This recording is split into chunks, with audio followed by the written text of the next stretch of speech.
छत्तीसगढ़ के प्राचीन इतिहास के संबंध में पिछले वीडियो में हमने सिरपुर के पांडु वंश के बारे में देखा था। आज हम बचे हुए दो राजवंश के बारे में बात करने वाले हैं जो प्राचीन इतिहास से संबंधित है, और इस प्रकार आज हमारा छत्तीसगढ़ का प्राचीन इतिहास समाप्त हो जाएगा। और उसके समाप्त होने के पश्चात आज हम ऑफिशियली स्टार्ट कर देने वाले हैं छत्तीसगढ़ का मध्यकालीन इतिहास। तो चलिए शुरू करते हैं और अग्रसर होते हैं छत्तीसगढ़ के प्राचीन इतिहास को समाप्त करने की दिशा में। चलिए देखिए, मैकल का पांडु वंश या सोमवंश। अब जब पिछले वीडियो में हमने देखे थे सिरपुर के पांडु वंश की स्थापना किसने की थी और कैसे हुई थी, तो एक बार मैं फिर से आपको याद दिलाना चाहूँगा कि सिरपुर के पांडु वंश की स्थापना इंद्रबल नामक शासक ने की थी। किसको हटाकर? शरभपुरी वंश को हटाकर। तो उनका जिक्र जो है इस मैकल के पांडु वंश में भी मिलने वाला है। देखिएगा, उस इंद्रबल शासक का उपनाम जो था वो था भरतबल, जैसा कि मैंने आपको बताया था। तो देखिएगा, अब हम बात करेंगे मैकल के पांडु वंश। अब ये मैकल या अमरकंटक से लगे हुए क्षेत्र को ही सोमवंश कहा जा रहा था, और इस संबंध में शासन करने वाले वंश को सोमवंश भी कहा जा रहा था, मैंने बताया था। तो मैकल के पांडु वंश या सोमवंश अमरकंटक क्षेत्र में शासन करेंगे। ठीक है, अमरकंटक क्षेत्र में शासन करेंगे। अब जो मैकल के पांडु वंश है, जिनका विस्तार माना जा सकता है कि दक्षिण कोसल क्षेत्र में हुआ, सिरपुर वाले क्षेत्र में हुआ, उसके पहले इन्होंने अमरकंटक क्षेत्र में अपना स्थापत्य अपना शासन जमाया होगा। उसके बाद देखिए, 5वीं शताब्दी ईस्वी से शुरुआत हो रही थी इनके शासनकाल की। अब क्या हुआ कि इनके शुरुआती शासक के तौर पे दो शासक का नाम मिलता है, वो है जयबल और वत्सराज। ठीक, जयबल और वत्सराज के बाद जो मैकल के पांडु वंश से संबंधित थे या सोमवंश से संबंधित थे, तीसरे शासक के रूप में नाम मिलता है नागबल का। नागबल के पुत्र होंगे भरतबल, और ये भरतबल वही माने जा रहे हैं जो इंद्रबल के नाम से जाने गए और जिन्होंने क्या किया? शरभपुरी वंश को हटाया और सिरपुर में किसकी स्थापना की? पांडु वंश की स्थापना की। ठीक, तो ये भरतबल वही है। और इस भरतबल के 4 पुत्र हुए जो हमने देखा था, नन्नराज प्रथम, ठीक, ईशान देव, भवदेव, और एक और क्या? शूरबल, जिसको हमने शूरबल के नाम से देखा था। और इस शूरबल का जिक्र भी मैंने पिछले वीडियो में आपके किया हुआ था। ठीक है, तो भरतबल के पुत्र कौन होंगे? शूरबल। अब एक बात और बताना चाहूँगा, जैसे कि भरतबल या इंद्रबल के 4 पुत्र हुए थे, जिसमें से एक थे ईशान देव। तो ईशान देव के द्वारा लक्ष्मणेश्वर मंदिर का निर्माण करवाया गया था। मैंने लिखा था, उसे मैं बताना भूल गया था, तो वो पिछले वीडियो में बोर्ड में लिखा हुआ है। साथ ही साथ एक जो पुत्र थे किनके? इंद्रबल के, उनका नाम था भवदेव, रणकेसरी जिसे कह रहे थे। उनका एक अभिलेख प्राप्त हुआ है जिसे भांदक अभिलेख कहा जाता है। ठीक है, और साथ ही साथ जो सिरपुर के पांडु वंश की समाप्ति जो हुई वो भी कैसे हुई और किन शासकों द्वारा हुई वो भी मैं बताऊंगा। सबसे पहले एक बार फिर से हम देख लेते हैं मैकल के पांडु वंश, मतलब जो अमरकंटक का क्षेत्र था जिसे सोम क्षेत्र भी कह रहे थे, उसके संबंध में कौन कौन से शासक की जानकारी मिलती है? तो जयबल, वत्सराज शुरू के 2 शासक, तीसरे शासक नागबल। नागबल के पुत्र कौन हुए? भरतबल, जो किस क्षेत्र में आ गए? सामंत बनने, शरभपुरी क्षेत्र में आ गए सामंत बनने के लिए। और फिर सिरपुर जो आखिरी राजधानी थी शरभपुर की, उसमें से शरभपुरी वंश को हटा दिया और पांडु वंश की स्थापना की इसी भरतबल ने, जिसे इंद्रबल के नाम से भी जाना जा रहा था। उनके पुत्र हो गए शूरबल। और देखा गया कि शूरबल का ही बदला लेने के लिए भरतबल ने क्या किया था? शरभपुरी वंश पे आक्रमण किया था या उनको हटाया था। ठीक है, इस प्रकार हमने देखा था। तो इतने शासक मैकल के पांडु वंश या सोमवंश से संबंधित है। अब देखिए, भरतबल के बमहनी ताम्रपत्र से जानकारी मिल रही है इस क्षेत्र में शासन करने वाले वंश मैकल के पांडु वंश के बारे में, भरतबल के बमहनी ताम्रपत्र से। ठीक है, ये नोट कर लीजिएगा। और साथ ही साथ ये जो शूरबल नामक शासक है, जो कहे जा रहे हैं किसके? भरतबल के पुत्र, इनकी जानकारी कहाँ से मिलती है? तो मल्हार ताम्रपत्र से। शूरबल नामक शासक जो पांडु वंश के हैं, मैकल के पांडु वंश के हैं, जानकारी मिल रही है, और इस तौर पे भी कहा जा रहा है कि भरतबल के पुत्र है ये। तो ये हो गया मैकल के पांडु वंश या सोमवंश के संबंध में जानकारी। अब चूंकि ये सिरपुर में आ गए, तो इनके बाद की जो भी वंशावली है वो कहाँ पर मिलती है? फिर वो मिलती है सिरपुर के संबंध में या सिरपुर के पांडु वंश के संबंध में। क्लियर है? चलिए आगे बढ़ते हैं। ये हो गया हमारा मैकल का पांडु वंश, एक तरीके से मुझे बताना था, जिसे मैंने कंप्लीट कर दिया है। एक और वंश छूट जाएगा जिसे हम कहेंगे बाण वंश, प्राचीन इतिहास से संबंधित। तो देखिए चलिए पूरा करते हैं इसे। इनका शासनकाल तकरीबन 9वीं शताब्दी ईस्वी के आसपास माना जाता है। अब बाण वंश की राजधानी मैंने बताया था शुरू में, एक छत्तीसगढ़ के मैप के थ्रू पूरे राजवंश की राजधानी के साथ मैंने आपको बता दिया था किस क्षेत्र में ये शासन करने वाले हैं। तो बाण वंश के बारे में मैंने राजधानी आपको बताई थी कि पाली क्षेत्र में, और ये पाली कहाँ पर है? कोरबा में। तो कोरबा वाले क्षेत्र और स्पेसिफाई करें तो पाली क्षेत्र में इनकी राजधानी थी किसकी? बाण वंश की। इनके शासक के तौर पे 2 ही शासक का नाम आपको याद रखना है बस। पहला है महामंडलेश्वर मल्लदेव, पहले शासक के तौर पे बाण वंश से संबंधित आपको ध्यान रखना है क्या? वो है महामंडलेश्वर मल्लदेव। अच्छा एक बात और बताना चाहूँगा बाण वंश स्टार्ट करने से पहले सिरपुर के पांडु वंश के बारे में। सिरपुर के पांडु वंश के संबंध में आखिरी शासक जैसे कि मैंने आपको बताया था वो थे महाशिवगुप्त बालार्जुन। महाशिवगुप्त बालार्जुन एक अंतिम शासक के तौर पे शासन किया। उसके बाद के उसी वंश के आने वाले जो बोलना चाहिए वंशज थे, उनका नाम आप ध्यान में रख लीजिए। उनका एक नाम था, एक शासक थे किसके बाद? बालार्जुन के बाद रणकेसरी। अब रणकेसरी पहले भी हमको देखने को मिला था, लेकिन एक और बात आप ध्यान में रखिएगा कि बालार्जुन के बाद एक जो और वंशज आएंगे उनके, वो कौन थे? रणकेसरी, और दूसरे थे शिवनंदी। ठीक है, तो इनके वंशज थे किनके?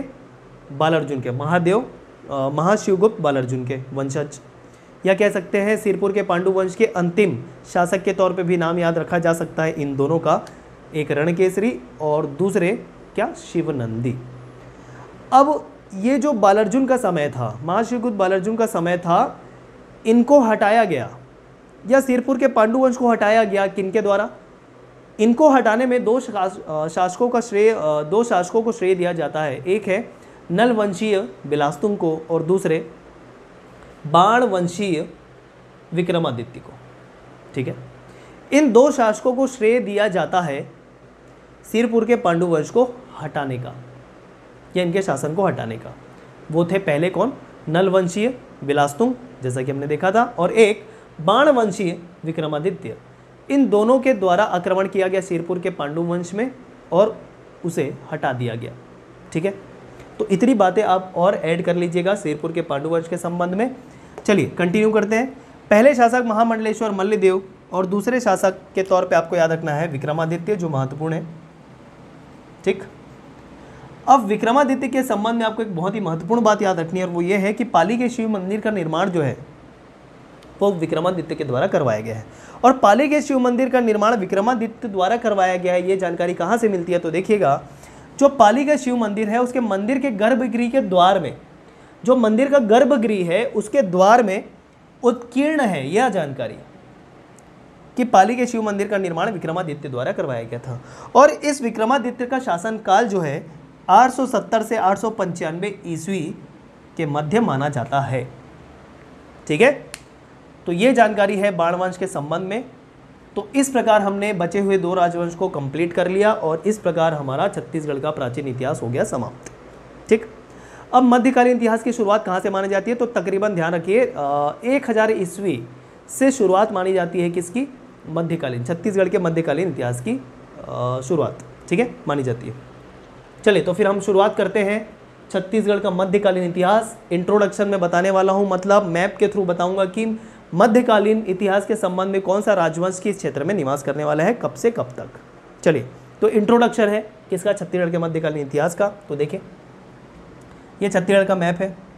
इसी तरीके से मैंने प्राचीन इतिहास में, छत्तीसगढ़ के प्राचीन इतिहास में कौन सा राजवंश किस क्षेत्र में शासन करता वो भी बताया था। तो इसे आप देख लीजिए।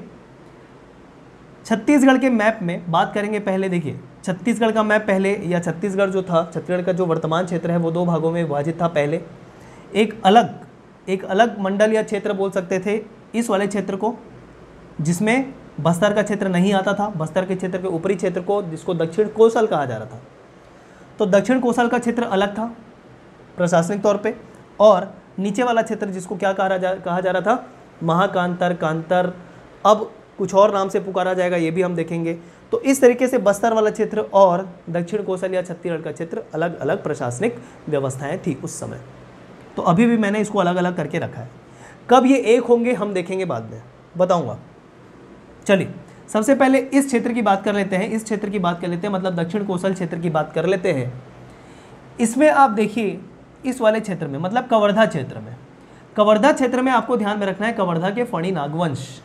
छत्तीसगढ़ में नागवंश की दो शाखा थी, छत्तीसगढ़ में नागवंश की दो शाखा थी। एक शाखा थी कवर्धा के फणी नागवंश और एक नागवंश की शाखा थी छिंदक नागवंश, बस्तर के या चक्रकोट के या दंतेवाड़ा के या बारसूर के, जो भी कहना चाहिए। चलिए देखिए, तो कवर्धा के फणी नागवंश कवर्धा क्षेत्र में शासन करेंगे 11वीं से 14वीं शताब्दी के मध्य। ठीक है, बात करें रतनपुर क्षेत्र बिलासपुर के अंतर्गत, रतनपुर के कलचुरी के तौर पे आपको याद रखना है, बहुत ही महत्वपूर्ण राजवंश होने वाले हैं कलचुरी राजवंश और काकतीय राजवंश मध्यकालीन इतिहास के संबंध में। तो रतनपुर के कलचुरी वंश रतनपुर क्षेत्र में शासन किया। इनके जो शासन काल का समय है वो है 1000 ईस्वी से 1775 ईस्वी, माफ कीजिए 1757 ईस्वी। ठीक है, 1000 ईस्वी से 1757 ईस्वी के मध्य। नीचे आएंगे रायपुर के कलचुरी। देखिए दो शाखा है कलचुरी वंश, एक तौर पे याद करेंगे, लेकिन इनकी दो शाखा हुई शासन करने के क्षेत्र के आधार पर, एक रतनपुर के कलचुरी और एक रायपुर के कलचुरी। रायपुर के कलचुरी का शासन काल था 1300 ईस्वी से 1753 ईस्वी। ठीक है, ये बहुत ही महत्वपूर्ण होने वाला है ये समय, आप ध्यान रखिए समय कब से कब तक, कब से कब तक। अब इन राजवंश के संबंध में आपको याद रखना पड़ेगा। अब मैं बोल रहा हूँ कि अब ये इंपॉर्टेंट है, इसके पहले इंपॉर्टेंट नहीं था, क्योंकि यहाँ पर से क्या है एकदम ठोस जानकारी मिलने लगी अभिलेख के रूप में, तो इसमें कोई मतभेद नहीं है अभी। तो इस प्रकार इनका शासनकाल का समय, इनका शासनकाल का समय और काकतीय वंश के शासनकाल का समय आपको ध्यान में रखना होगा। क्लियर है? तो ये हो गए रतनपुर के कलचुरी और रायपुर के कलचुरी। अब अपन आ जाते हैं किस क्षेत्र में, इस क्षेत्र में जिसे हम क्या कह रहे हैं, बस्तर, महाकांतर, कांतर या फिर अब कहने वाले हैं चक्रकोट। मध्यकालीन भारत इतिहास में छत्तीसगढ़ के अब इस बस्तर क्षेत्र को क्या कहा जाने वाला है, चक्रकोट। ठीक है, तो देखिए ये जो दंतेवाड़ा का क्षेत्र है, दंतेवाड़ा से और स्पेसिफाई करें तो बारसूर का क्षेत्र, बारसूर के क्षेत्र को चक्रकोट के नाम से जाना गया। अब ये पूरे बस्तर को भी चक्रकोट के नाम से जाना जा सकता है, कह जा सकते हैं, और इस बारसूर वाले क्षेत्र को भी चक्रकोट कह सकते हैं क्योंकि ये उसी के अंतर्गत आ रहा है। तो देखिए यहाँ पर शासन करने वाले जो नागवंशी थे उनको कहा गया छिंदक नागवंश। चक्रकोट के या बारसूर के छिंदक नागवंश। समय ध्यान में रखेंगे 1023 से 1324 ईस्वी। ठीक है, और फिर देखिए इनका समय याद रखिए 1023 से 2324। अब 2324 ईस्वी पे इनकी समाप्ति हो रही है और इस छिंदक नागवंश को हटाया जाएगा किसके द्वारा, बस्तर के काकतीय वंश के द्वारा। तो बस्तर के काकतीय वंश जब छिंदक नागवंश को हटा देंगे तो इनका जो अंतिम समय रहेगा, शासन का समय रहेगा 2324, वही शुरुआती समय रहेगा किसका, बस्तर के काकतीय वंश का। तो 2324 में खत्म हुआ छिंदक नागवंश, 2324 में शुरुआत हो जाएगी बस्तर के काकतीय वंश की। अब इन्हें क्या किया गया, बस्तर के काकतीय वंश कह दिया गया। ठीक है, क्योंकि बस्तर क्षेत्र में शासन कर रहे हैं। अब चक्रकोट क्यों नहीं कहे, चक्रकोट इसलिए नहीं कहे क्योंकि इस क्षेत्र में इस समय आते आते इनका इस क्षेत्र का नाम क्या पड़ गया, बस्तर पड़ गया। अब देखिए इनका शासनकाल 2324 ईस्वी से 1961 तक, मतलब भारत के आज़ादी के बाद तक इस राजवंश ने बस्तर में शासन किया है। तो इस तरीके से कह सकते हैं कि बस्तर क्षेत्र में सबसे अधिक समय तक शासन करने वाला राजवंश जो छत्तीसगढ़ का है वो है बस्तर के काकतीय वंश।